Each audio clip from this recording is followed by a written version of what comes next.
Good morning, everybody. Bailey's Homestead here. Now, I don't normally do a bunch of cooking stuff, but I'm just wanting to show this float test. Everybody questions about it, wonders about it. Okay, this egg right here is displaying that it's an older egg, but it can still be used. It's touching the bottom, but it's standing up. Okay? Now, we're going to drop another one in, straight out of the carton.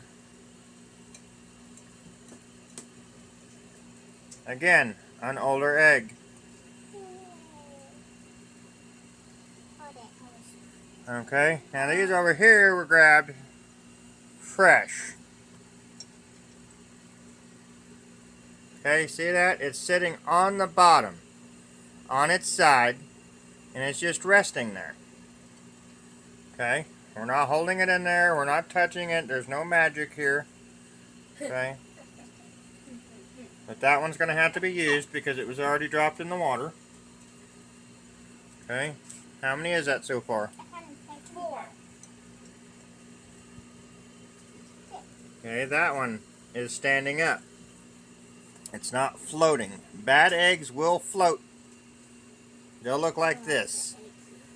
I don't have a bad egg right now that I know of. That's 5. But these are older ones that were sitting on the counter, and they need to be used. And it doesn't matter what you do to this egg, it's gonna do the same thing. See there? I can bump it, and it's gonna stand right back up. Okay? So there's no trickery to this. 6. I'm gonna grab another egg, and these are farm fresh eggs. Okay, that one is standing. It's not floating, but it's standing. Okay, these are all older eggs that we're going to get used. And These would be bad eggs. 7.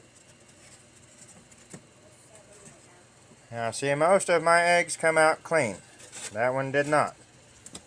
That one will clean off before we use it. Now, I'll wash them all anyway. Like a light Okay, and that one is just kind of barely standing, but it's standing. Okay, so this is how you test them. If it was not touching the bottom of that bowl, I would not use it. I would not use it. That's how the float test works. So, in case you're wondering, that is how we test our eggs. And we're going to continue to do so. I got to make breakfast this morning. And that's how we're going to do this. Now, a lot of people question that method. It's not an exact science. But the science behind it is if it floats, that means it's bad. Okay? And that means as an egg deteriorates inside, just like anything else, it puts off gases. Those gases fill that air pocket in the egg, and it causes it to float. So that is the science behind the float test. It is not a 100% guarantee that a floating egg is going to be a bad egg. You can crack it open, find out yourself. I personally am not going to. The older eggs that stand up taste just like a new egg to me. I haven't noticed much of a difference, but sometimes we don't get to our eggs immediately. And we always use the older ones first. And sometimes they do just like I showed you there. And sometimes they still sit on the bottom as if they were fresh right out of the chicken. So I wanted to show you all that. And while we're out here, I want to show you what I couldn't show you in the dark. I will be posting both videos this morning. I was running through some things with the kids as we were feeding, and walked Santana up and down the road and let her graze outside the fence for a little bit. And we'll probably do that again later before all the storms and stuff come in. But this was the project from last night. And yeah, all that could be trimmed and all that. I'm not worried about that right now.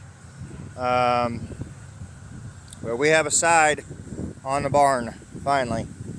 This was an absolute chore to get done. An absolute chore. And it is windy, so I'm sorry if that's affecting anything. So far, it hasn't. But I never know until I go to post the video. So it didn't quite come all the way to the front. I knew that from the get-go.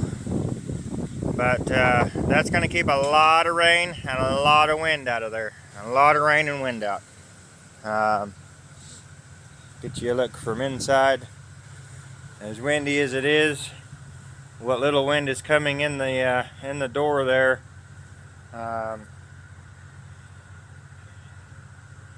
is not affecting much in here. And I like a little bit of a breeze. But yes, water is going to come in this front door here. That's just going to happen because I don't have doors to put on, and I'm not going to close them in the barn, especially during severe weather. We're going to put a piece across there, but I've got to cut it and special fit it to that. It is not going to go on like this one did. Unfortunately, it is entirely too tall, and it'll definitely be too long because it's about the same size or longer. Maybe just a hair shorter. I'm not sure which piece was what. The one is just a hair shorter and one's a hair longer. So we'll have to figure that out. But either way, it's going to be too long for that right there. So we're going to get that fixed as soon as we can. I have carpal tunnel and tendonitis now. It makes it hard using shears because that's I got to do that a lot, and my hands lock up and get numb, and they hurt, and it takes a lot of time to get that metal cut. So I'm probably going to wait until I have some help here to help work the shears. If we can go pick up one of those electric cutters, I will probably go that route because I still have to take the rest of the roof off that mobile home, so it would not be a wasted investment. But just wanted to show the barn during the day so you'd actually see it, because last night it was a little bit hard to see. It was a little pixelated over there, and I was doing the best I could in the dark to show you guys. It was lit up over there from the street light, but not enough for the camera to pick up on. So I will be showing you that. Why would I have recorded it? I mean, I meant to get it out first thing this morning, but we got out here, got the animals taken care of. Now we're going to have some breakfast for ourselves, and we're going to continue on with our day. So I hope you all had a wonderful day. Again, I wanted to just show the float test for anybody that doesn't know, is curious about it. That's the process. You just get some water, and you drop your eggs in. If they stand up, they're older. If they lay flat, they're new, fresh. If they float, I wouldn't use them. I don't take a chance. We get plenty of eggs, and apparently we have somebody trying to get in our house. Look at this critter. Look at this guy. That is a hairy caterpillar. I've probably got someone out there screaming, "That's not a caterpillar." But as long as it don't get in the house, we're good to go. It needs to stay outside where it belongs. That's where its food's at. And yeah, we just don't need that kind of excitement in the house. So I hope y'all have a wonderful week. If you're in the wake of these storms, please be safe. Use your shelters.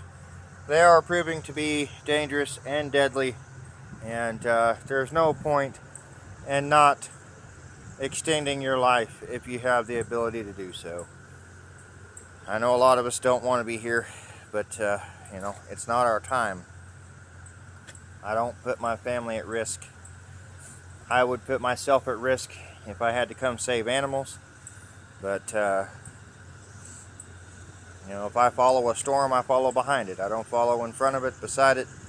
I try to alleviate the danger. I'm not a storm chaser by any means, but I was a trained storm spotter when I was on the fire department. We learned about all that, learned what to look for, and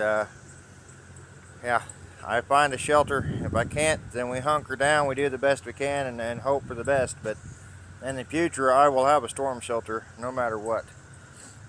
But don't take your life in your own hands. There's somewhere available that you can hide. You can hunker down.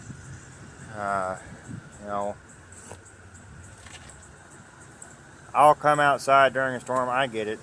You want to see what's going on and all of that. But I normally do that at least within running distance of the shelter. And that way, if something does pop up, I can get into shelter quickly. But here at the house, we hunker down pretty much right there where you seen me floating the eggs. That's where we do it, because that's the only place we have. The storms are normally coming from that side of the house, so I figure that's the safest place we can be, because there's nowhere else for us to go if we're stuck here. And unfortunately, radar and things aren't always correct, so just please use your heads.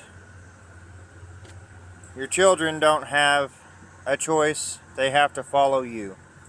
And if it was just me, I might not care. Let it take me. My children don't have that choice.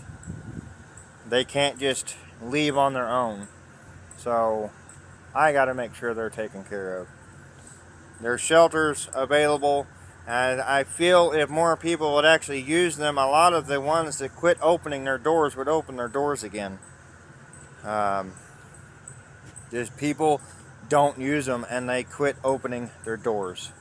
So if you don't have one available, that's probably why. I don't know what more to say. Find a shelter, find a safe place. I mean, even a restaurant downtown is safer than a lot of other places. So just stay safe. I hate to see anybody lose their lives when it could be avoided. I know a lot of times we don't get enough notice and it's too late. But for those that decide not to take shelter, it's just, I don't know. I find it immoral. I want to live. I may not agree with everything around me and not want to be here, but I want to live.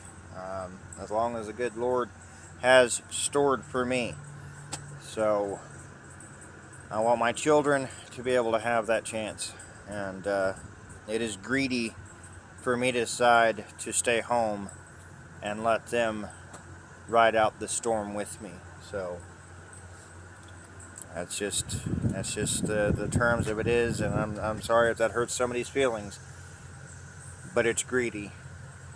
You take your own life in your own hands, not your family's, and you should not force your feelings onto them.